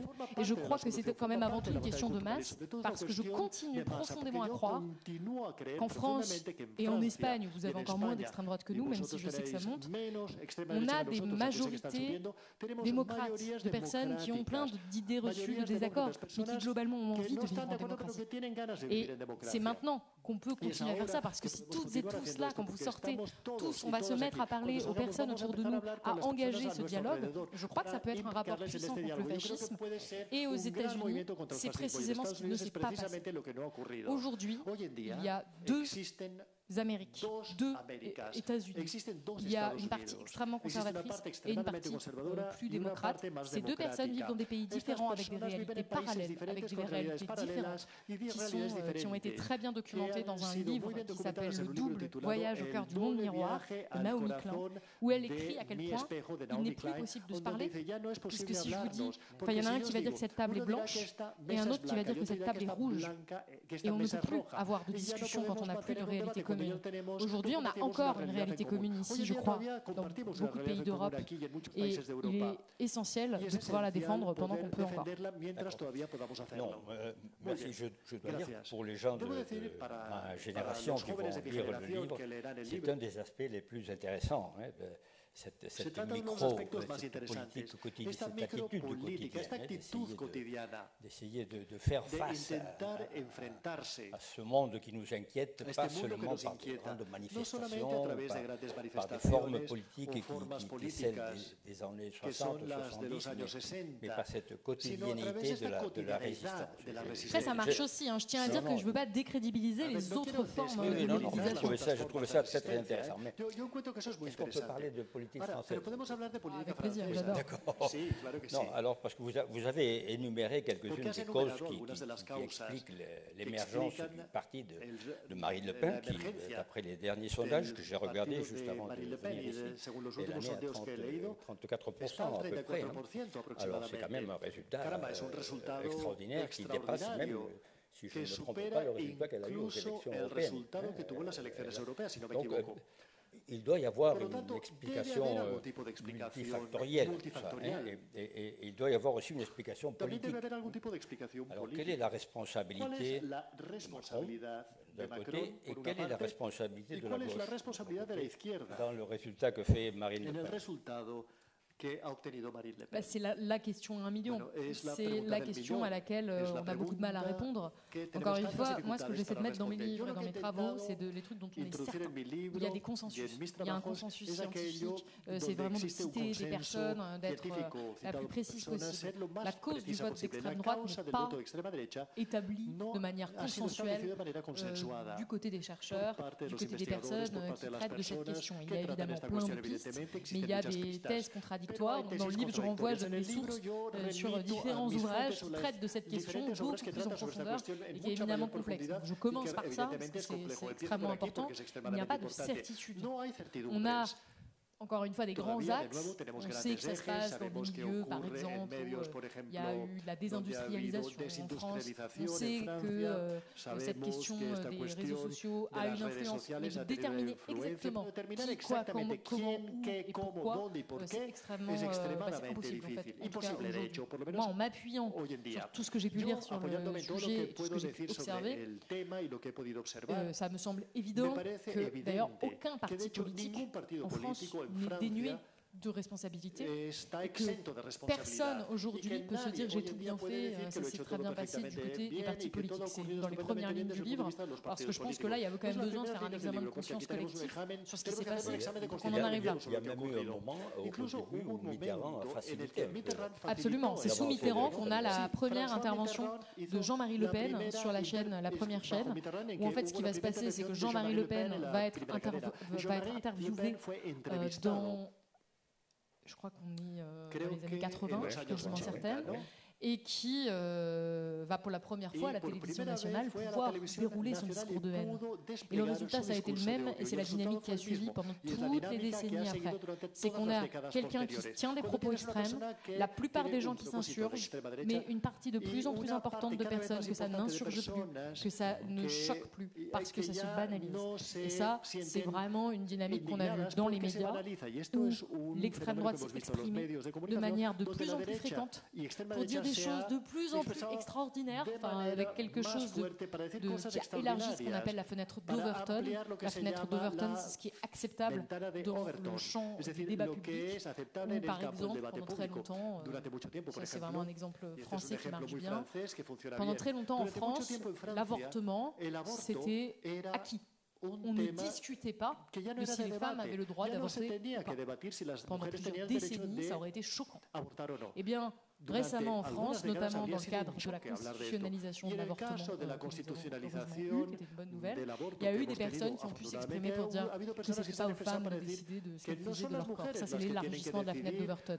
Ça reste choquant, mais la position de ce qui est choquant va de plus en plus à droite. C'est de plus en plus radical. Et donc, tout l'échiquier médiatique se droitise petit à petit, et ces opinions, à un moment, finissent par passer dans le champ de l'acceptable. Et ça, c'est ce qu'on a observé médiatiquement. Donc, moi, déjà, je crois qu'il y a quand même un rôle des médias important.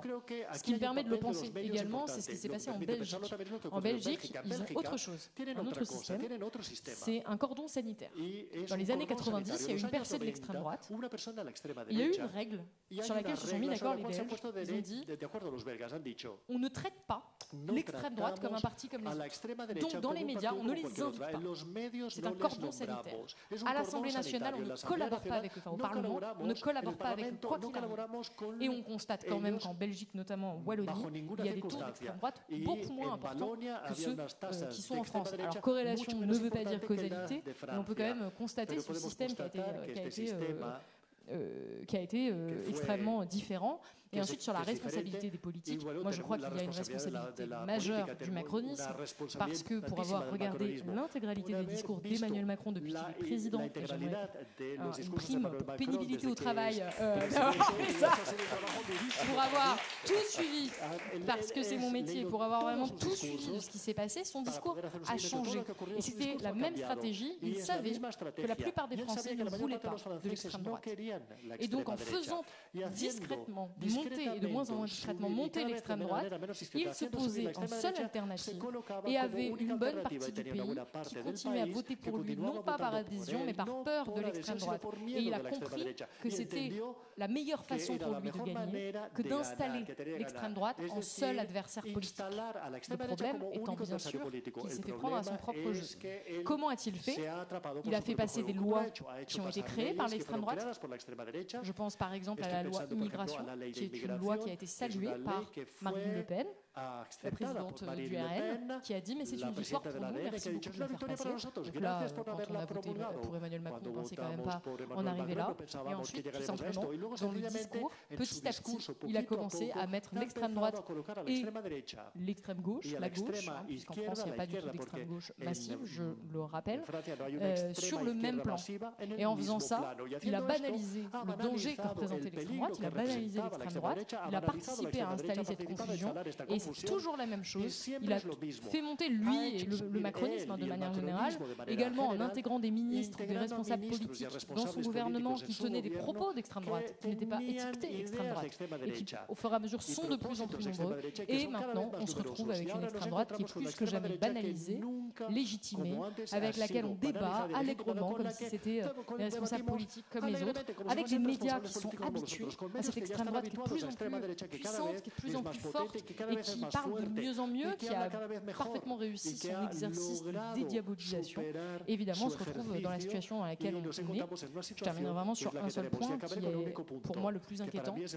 Pendant les législatives en France, ce parti d'extrême droite, le Rassemblement national, a bien sûr dit, comme depuis des années, mais regardez, mais nous, pas du tout, on n'est pas du tout d'extrême droite. Ils ont fait un recours devant le Conseil d'État, la plus haute juridiction administrative, pour qu'on arrête de dire qu'ils sont d'extrême droite. Ils ont envoyé des petits mails à tous les médias pour dire non mais regardez, arrêtez de nous traiter d'extrême droite, on n'est pas du tout d'extrême droite, on est vraiment complètement démocrate. Et il y a plusieurs médias qui ont dit ah bah oui c'est vrai, pardon, on s'était trompé, vous avez raison, on va arrêter de faire ça. Et donc petit à petit ça a banalisé, ils ont même prétendu être contre l'antisémitisme, être même des militants contre l'antisémitisme, alors qu'ils trouvent leur histoire dans l'antisémitisme, il faut quand même le rappeler.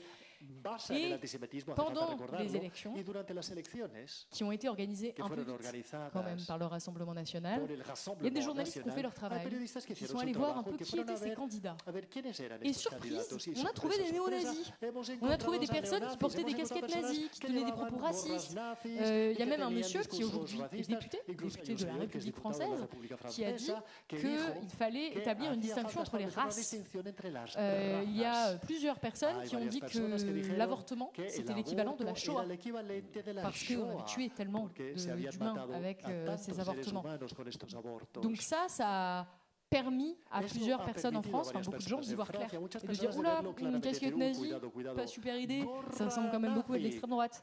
Parce qu'il y avait en tout plus d'une centaine de candidats qui avaient tenu des propos, une centaine sur un peu plus de 500, il faut voir la proportion quand même, qui avaient tenu des propos extrêmement problématiques, très choquants, il y avait des vidéos choquantes. Aux prochaines élections, probablement qu'ils auront retenu la leçon, qu'ils auront compris que ces candidats qui se tiennent pas bien, qui se mettent à dire publiquement des trucs nazis, c'est pas une bonne idée. Et probablement qu'aux prochaines élections, on aura des candidats beaucoup plus lisses, qui ont beaucoup plus d'entraînement dans les médias, qui vont être beaucoup plus capables de tenir cette façade. Et donc ça va être encore plus difficile d'y voir clair. Et c'est pour ça que je pense que le macronisme, que les médias qui ont banalisé ça, ont quand même une responsabilité énorme dans les scores que fait l'extrême droite aujourd'hui. Et c'est précisément l'objectif de mon livre, l'objectif de mon travail, c'est de dire c'est pas du militantisme, c'est pas même un engagement particulier. Pendant longtemps, ça a été la norme. Pendant longtemps, les journalistes en Europe se dressaient contre le fascisme, puisque de toute façon, il n'y a plus de journalisme libre dans quelques régimes autoritaires ou fascistes que ce soit. C'est même un réflexe de base, en fait, de dire ça. Et aujourd'hui, c'est devenu controversé. C'est devenu une prise de position particulièrement audacieuse, alors que pendant très longtemps ça a été la norme. Vous avez dit, vous, dans votre génération, c'était normal, on ne défendait pas l'extrême droite, on ne la banalisait pas comme ça. Passarem les preguntes à la salle. J'ai une toute dernière question avant de passer le micro à la salle, aux gens qui veuillent intervenir.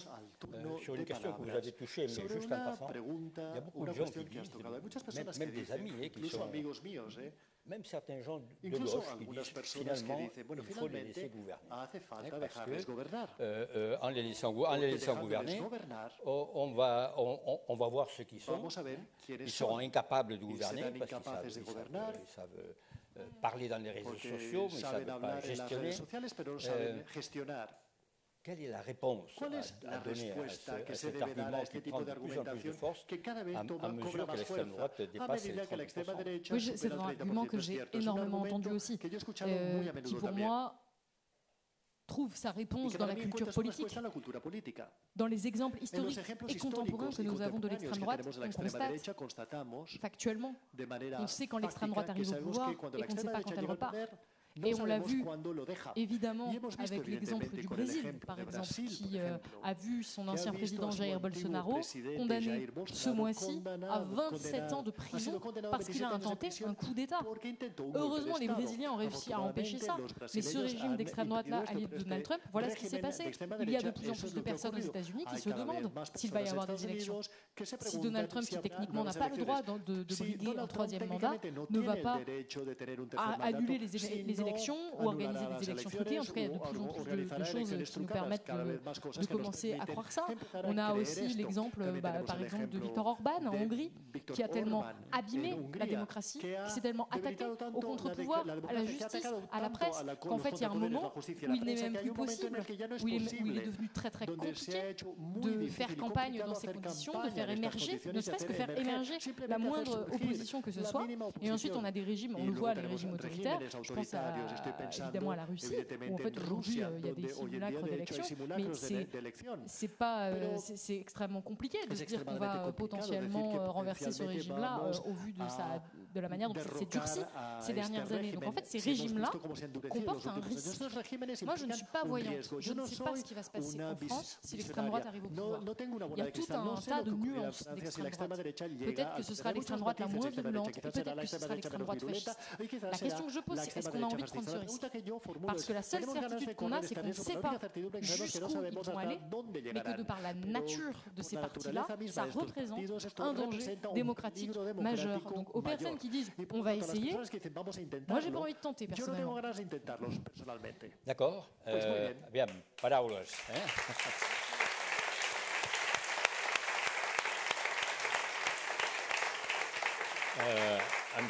Em sembla que tenim uns 20 minuts, no? 20-25, 15 minuts. El micròfon allà, sisplau, sí? Aquell senyor o senyora de vermell, no ho veig bé. Sí? En català o en francès? Millor en francès, si pots parlar en francès, però el català... Merci Salomé pour votre travail de lucidité. No se't sent bé, Non? No, ara. L'extrême droite, on l'a déjà essayé. On sait ce qui s'est passé pendant la Deuxième Guerre mondiale. Donc moi, ce qui m'inquiète, c'est... vous faisiez référence au livre de Naomi Klein sur ces réalités parallèles aux États-Unis et ce manque de perspective complète, où des gens qui s'opposent à un génocide sont traités d'antisémites, où des personnes vont se manifester en faveur de Nicolas Sarkozy qui a été condamné de manière exemplaire par un travail exemplaire des juges, documenté, également des journalistes. Il y a encore des personnes qui croient à une réalité qui est faussée, qui ne cherchent pas à se confronter à la vérité. Et c'est ce que je trouve le plus troublant avec une couche d'intelligence artificielle. Donc, quelle est la tactique et comment on réconcilie ces réalités à un moment où on parle d'intelligence artificielle et où on voit tellement de personnes se fondre dans cette réalité totalement alternative. Merci beaucoup pour cette question. Je vais essayer de répondre rapidement. Effectivement, je pense qu'on répond en déjà se rappelant que ce n'est pas une fatalité, encore une fois, qu'il y a tout un tas de réglementations qu'on peut mettre en place et qu'à titre citoyen, tout ce que j'ai dit, on peut le faire. Mais encore une fois, il faut surtout pas rester dans l'indifférence. Et c'est ce que disait Stéphane Hessel. Il n'y a rien de pire que l'indifférence. Et tous les régimes autoritaires, et croyez-moi, je suis passionnée par ce sujet, donc j'ai lu tout un tas de livres sur cette question et j'en engloutis de plus en plus. À chaque fois, le point commun, c'est qu'il y a une majorité de gens qui laissent faire. Ce ne sont pas les acteurs de cette irruption du fascisme, de la post-vérité. Il y a tout un tas de personnes qui se disent « Ma vie est déjà assez compliquée, ça ne me concerne pas, je ne vais pas agir, je ne vais pas me prendre la la tête avec telle personne. Au travail, je vais laisser ça passer, même si c'est un recul et que c'est inquiétant. Et en fait, c'est pour ça que j'essaie d'aller dans plein de villes, que j'essaie de continuer à faire ce travail de diffusion d'informations, c'est de rappeler aux gens que vous avez aussi une responsabilité et qu'on a encore cette possibilité d'inverser la tendance, mais qu'il faut que tout le monde s'y mette et que vous ne pouvez pas juste rentrer chez vous et vous dire j'ai écouté cette conférence, c'était intéressant et je continue ma vie comme si de rien n'était. Je ne dis pas de tout interrompre et de dédier l'intégralité de votre vie à ça, mais sur cette question de la désinformation, de ne pas lâcher. On encourt un péril majeur. Donc il faut absolument que ça nous, non seulement que ça nous travaille, mais qu'on soit dans l'action. Et je terminerai sur cette question de l'action parce que j'ai pas eu le temps de l'évoquer.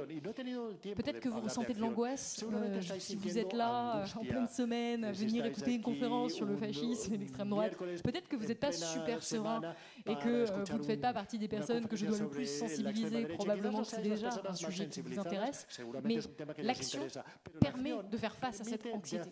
Je le crois profondément. Et je suis probablement une grande anxieuse à la base. Et c'est probablement pour ça aussi que je me donne autant. C'est que face à ce monde qui semble s'effondrer, se dire qu'on fait notre part, qu'on essaie de faire quelque chose, c'est aussi, je pense, quelque chose qu'on fait pour notre propre santé mentale de manière très égoïste. Et être entouré de personnes qui essaient d'agir aussi de leur côté, ça fait du bien. Ça donne de la joie et ça permet de tenir sur le long terme. Bonjour, merci Salomé. Je voudrais continuer sur ce thème de l'action, parce que pour moi, le danger, il est là. Soit il y a une dissolution dans les mois qui viennent, dans tous les cas, il y a les municipales dans 6 mois, et les présidentielles dans un an et demi. C'est quoi l'action? C'est-à-dire, on parle d'action individuelle, de convaincre tonton au repas de famille, ça on va bosser dessus, ok, mais on va aller à un par un, quoi. C'est s'engager en politique, c'est quoi? Et c'est quoi surtout au niveau macro? Parce qu'on parle de Bolloré, on parle... Ils ont les médias, ils ont l'argent, ils ont la tech. On a quoi, nous? Alors, je comprends, et encore une fois, je le ressens, ce sentiment presque d'impuissance au vu de l'ampleur de leurs moyens. Là, pour ça, je vais appeler à lire un livre, parce que je n'aurai pas le temps de le développer, de Vincent Tiberi, qui est un des plus grands sociologues français, qui a écrit un livre qui s'appelle « Droitisation de la France, mythes et réalités ». En gros, je simplifie sa pensée, ce qu'il montre dans ce livre, en s'appuyant sur tout un tas d'études et de sondages, c'est que les médias et les politiques sont beaucoup plus à droite que le pays et que l'extrême droite a beaucoup plus de place dans les médias que dans le pays. Et sa conclusion, encore une fois, je simplifie un peu sa pensée, mais c'est de dire, au vu de à quel point on a martelé ces discours de droite, d'extrême droite, les Français sont particulièrement progressistes et résistent malgré tout ce qu'on peut entendre. En réalité, bien sûr, ça se droitise, mais c'est relativement lent au vu de l'ampleur de cette machine que vous venez de décrire. Donc déjà, de garder, moi je trouve que ça donne un peu espoir de garder ça en tête. Et ensuite, sur les modes d'action, je sais que je déçois sur ça parce que moi, j'ai théorisé les modes d'action dans mon domaine, parce que je suis journaliste depuis 10 ans, que ce que je connais, c'est les médias et l'information. C'est pour ça que c'est un livre d'information. C'est pour ça que je vous parle des dîners de famille, parce que ça, c'est le domaine que je connais. Et que moi, je me suis levée un matin en tant que journaliste en me disant, mais moi, je suis citoyenne, qu'est-ce que je peux faire de mon côté pour essayer de changer un peu quelque chose à ça? L'information, c'est imposé évidemment à moi.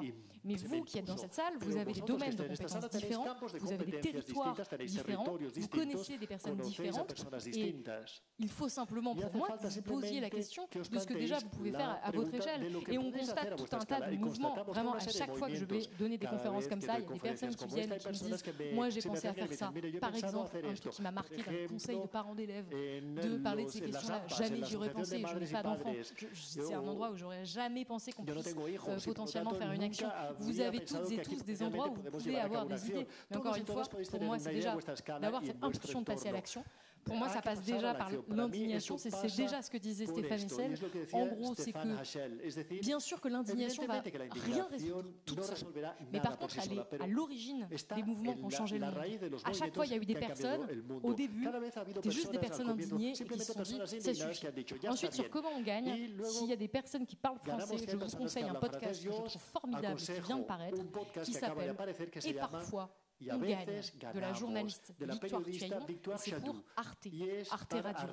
Et dans ce podcast, on n'a que des exemples de luttes individuelles ou collectives, mais souvent qui se sont mues en lutte collective, récents, globalement, contemporains, qui ont gagné, des personnes qui ont réussi à remporter des batailles, alors que ça semblait impossible. Et je pense que ça fait du bien, parce que ça donne quand même des idées, mais moi, mon conseil, c'est de dire, bien sûr que le repas de famille ne va rien changer, mais c'est déjà mieux que rien, en fait. Et que c'est aussi une excuse qu'on se trouve de se dire c'est trop gros, je peux rien y faire. Bon, essayons de passer à l'action et ensuite de ne pas non plus dépolitiser. C'est pour ça que c'est un équilibre qui, je trouve, est dur à trouver. C'est que mon discours n'est pas, c'est comme en écologie, c'est pas les petits gestes, c'est bien, mais c'est pas suffisant. Donc, ça restera toujours mieux que rien.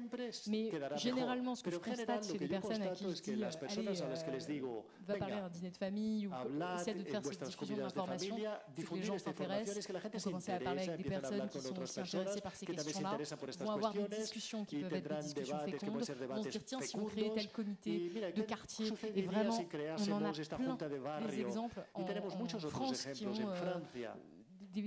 des rassemblements de citoyens qui essaient de changer les choses, qui sont hyper créatifs. Je vais donner un exemple qui date d'il y a 2 semaines. On a eu des mobilisations, qu'on a appelé les mobilisations du 10 septembre. On adore les grèves, je pense que c'est une très bonne chose. Et donc, il y a eu des manifestations qui sont réprimées de plus en plus violemment. Et il y a des citoyens qui se sont dit, mais comment on peut manifester sans le faire dans l'illégalité? Et à Chambéry, notamment, une ville dans le centre de la France, en Savoie, qui se sont dit on va bloquer des ronds-points, mais légalement, en faisant du vélo. Donc en fait, il y a plein de personnes qui se sont mises à vélo et qui ont tourné en boucle autour du rond-point de manière à complètement bloquer le rond-point. Alors vous allez dire que ça n'a pas fait complètement reculer l'extrême droite, mais pour moi, ça montre l'ingéniosité que peuvent aussi avoir des citoyens et des citoyennes qui se regroupent et qui se disent voilà, qu'est-ce qu'on peut faire. Je pense que ce podcast dont je vous parle, vraiment, il regorge d'exemples comme ça. Mais vraiment, la résistance de base, pour moi, c'est vraiment de ne pas céder au désespoir, de ne pas se dire que c'est foutu, on leur mâche le travail, ils n'attendent que ça, ils tablent sur ce désespoir, ils tablent sur cette démobilisation. Le grand cadeau qu'on puisse leur faire, c'est de se dire que c'est fini. Oui. Vous avez déjà répondu à une bonne partie. Mais alors peut-être pour aller plus loin sur la question encore des solutions et des actions, est-ce que vous pensez qu'à certains moments aussi, en parlant des sujets, en fait, ils nous imposent un peu leur agenda et les sujets auxquels on doit parler. Donc même si en fait on reparle des risques de l'extrême droite, même si on reparle justement de toutes les fausses informations qui donnent sur l'immigration, à la fin on continue à parler de tous ces sujets-là. Est-ce qu'à un moment dans cette bataille culturelle, il faudrait aussi que les journalistes et tous les acteurs basculent vers quelque chose de plus positif? Et est-ce que même certains paieraient plus radical? Enfin, c'est quoi la position par rapport à la désobéissance civile, par rapport à quelque chose d'anticapitaliste? Est-ce que c'est pas aussi ça au bout d'un moment qu'il faut réussir à mettre en avant? Il faut aussi dire aux gens, bah oui, c'est normal que vous en ayez marre si on travaille autant, si on n'a pas de temps pour avoir accès aux loisirs, des choses comme ça. Il y en a qui font ça sur la désobéissance civile. Je pense au soulèvement de la terre, par exemple, il y a un mouvement en France qui a obtenu des victoires de cette manière, pacifiquement, je le précise, qui choisit de désobéir à la loi pour dénoncer des projets écocides et qui se mobilisent de cette manière. Il y a des gens, si je leur raconte ce que font les soulèvements de la terre, ils vont dire mais moi ça ne me parle pas du tout. C'est hors de question que j'aille faire ça. Donc à celles et ceux qui se sentent d'aller dans des mouvements de désobéissance civile, des mouvements, encore une fois, de créativité citoyenne, d'opposition parfois plus radicale, je pense que c'est évidemment toujours une bonne chose. Après, moi, je reste pacifiste, je tiens à le préciser, mais en tout cas, il y a des modes d'action qui vont être beaucoup plus, qui vont être des modes d'action radicaux, qui peuvent tout à fait obtenir des effets. Mais après, effectivement, il y a ces personnes qui n'ont pas envie d'aller jusque-là, et moi, c'est aussi à ces personnes que je veux parler en disant, vous pouvez faire peut-être autre chose et cohabiter très bien avec ce type de mouvement. Et je pense qu'on gagne aussi à avoir une multitude de modes d'action qui sont intentés. Et ensuite, sur la question de la positivité, j'ai beaucoup entendu effectivement qu'il fallait qu'on soit plus positif dans ce qu'on propose. C'est à un moment la militante écologiste Camille Etienne en France à qui on a posé cette question et qui a fait une réponse que je trouve assez intéressante, qui dit vous ne voulez pas qu'on vous mette des licornes et des paillettes pour avoir envie de nous rejoindre, alors que nous on vous dit juste ce serait bien de ne pas tous mourir sur une planète à plus 4 degrés et que ça devrait être un argument suffisant suffisant. Et c'est vrai que sur cette question de la positivité et de l'avenir désirable, bien sûr que c'est bien d'avoir des récits qui montrent qu'autre chose est possible. Je pense que c'est, pour moi, en tout cas, je le vois comme ça, mais peut-être que je changerai d'avis, hein, mais cette question des thèmes, elle est plus centrale. Et en France, là, on a un exemple, je trouve, assez de victoire culturelle, assez majeure, qui est la taxe Zucman. Alors, si vous n'êtes pas familier avec la taxe Zucman, Gabriel Zucman, c'est un économiste français ultra primé, un des plus reconnus au monde, qui a créé une taxe pour vraiment les 80 personnes plus riches de France à 2% de leur fortune. Je caricature, mais c'est un peu ça. Donc en gros, ça concerne personne, à part des personnes extrêmement riches qui vont devoir payer, et ça va rapporter quelque chose entre 15 et 20 milliards d'euros par an, ce qui est beaucoup, et en même temps, ce qui ne va pas changer l'économie et renverser le capitalisme. Et ce qui est intéressant avec cette taxe, c'est qu'elle n'est pas passée. Ça a failli passer, hein, c'est passé à l'Assemblée nationale, mais ça a créé un débat pas possible autour de la redistribution des richesses. Et dans les médias, à l'Assemblée nationale, dans les dîners de famille, on s'est retrouvé avec ce débat sur est-ce qu'il faut taxer les riches. Et moi, je trouve que c'était assez malin de sa part de créer en fait cette taxe qui, encore une fois, ne va pas tout changer, mais qui a remis un thème, qui est celui de la pauvreté, qui est celui des inégalités, qui est celui de l'accaparation des richesses, l'accaparement des richesses. Et donc, on se retrouve au moins à en parler. Et la victoire de l'extrême droite, c'est d'avoir réussi à imposer ces thèmes ces dernières années. On parle d'immigration, on parle d'insécurité. Peut-être qu'on peut, évidemment dans les médias, mais encore une fois aussi dans les dîners, parler aux gens de leurs problèmes, de faire des liens avec des situations économiques données. C'est la même chose sur l'écologie. Moi, je suis vraiment pour qu'on pousse certaines thématiques. Et sur les modes d'action, tout ça le plus multiforme possible, parce qu'il y a trop de sensibilités différentes. Très bien. Ouais. Écoutez, allez, il nous reste quoi? Une dernière? Une toute petite? Une toute dernière, là. Le monsieur lève la main depuis tout à l'heure. J'espère qu'elle va être bien ma question. Bonsoir et merci beaucoup pour votre intervention. Moi, j'aimerais revenir sur le concept de cordon sanitaire, que je trouve très intéressant et je trouve qu'il est un peu au cœur de tout ça. Selon vous, comment vous analysez la disparition tout simplement de ce cordon sanitaire, alors qui a été peut-être insidieuse au fur et à mesure des années en France? Et est-ce que c'est de la faute des médias? Est-ce que c'est de la faute des politiques? Est-ce que c'est de la faute de tout le monde en même temps, un peu de nous aussi? Et surtout, est-ce que vous pensez qu'un jour, il puisse revenir ce cordon sanitaire? Il vient de me dire de répondre en 30 secondes à cette question super complexe. J'avais pas entendu ça. Désolé, je vais essayer de faire une réponse rapide. Je pense que c'est protéiforme, mais que bien sûr, il y a une responsabilité médiatique hyper claire, parce que c'est les médias qui choisissent qui ils invitent et qui n'invitent pas. Et donc, on n'était pas obligé, dans les années 80, où l'extrême droite était 2%, de leur donner une belle place dans les médias et que ça prenne autant d'importance. Je dirais même que la logique, au final, le problème est une logique de rentabilité des médias. Les médias ne devraient pas être des endroits où on produit de la rentabilité, parce que pourquoi les médias ont invité l'extrême droite? Je ne crois pas que c'était pour la faire monter. Ils l'ont invité parce que l'extrême droite, ça faisait de l'audience, parce qu'ils disaient des choses choquantes. Et pourquoi on a besoin d'audience? Pour avoir de la rentabilité, pour gagner de l'argent. Et pourquoi on a besoin de gagner de l'argent? Parce que c'est que comme ça qu'on survit en tant que média, à part sur le service public, et encore, où il y a cette logique. Et donc je dirais que c'est une des principales responsables, c'est cette logique-là appliquée aux médias. C'est pour ça qu'à titre personnel, je me bats pour qu'on ait un accès à l'information gratuit pour toutes et tous, que je pense qu'il faut défendre un service public de l'information, comme on défendrait un service public de la santé, comme on défendrait un service public de l'éducation.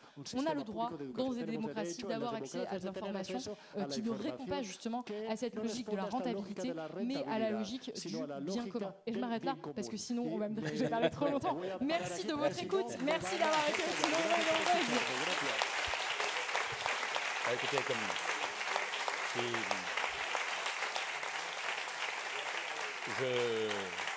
si vous me permettez, oui, un tout dernier mot en disant que la France est quand même malgré tout un pays magnifique. Hein, parce que ce livre a publié 400 000 exemplaires en France. Le petit livre aussi de Hassel dont on parlait tout à l'heure avait publié presque un demi-million. Si 4 millions en tout, à travers le monde. 4 millions. Hein. Un article à la fin du 19e siècle, un article, pas un livre, a changé le destin de la France. Comme tout le monde sait, non, j'accuse. C'est quelque chose d'inouï. Hein, le pouvoir de la parole en France est extraordinaire. Je crois que c'est Sartre qui disait que la parole a la capacité de changer des identités. Donc je crois que la conférence, le dialogue que nous avons eu avec Salomé a montré une fois de plus que c'est un pays qui balance entre tous ces dangers dont nous avons parlé et toute cette histoire magnifique. Merci beaucoup. Je me permets juste de rajouter, parce qu'on m'a dit de faire mon autopromo, que demain je serai à la librairie Jaime, qui est la librairie française, pour une conférence seulement en français. Si vous avez envie de dire à votre oncle, à vos enfants de venir, je serai ravie de les y voir s'ils parlent français. Merci beaucoup.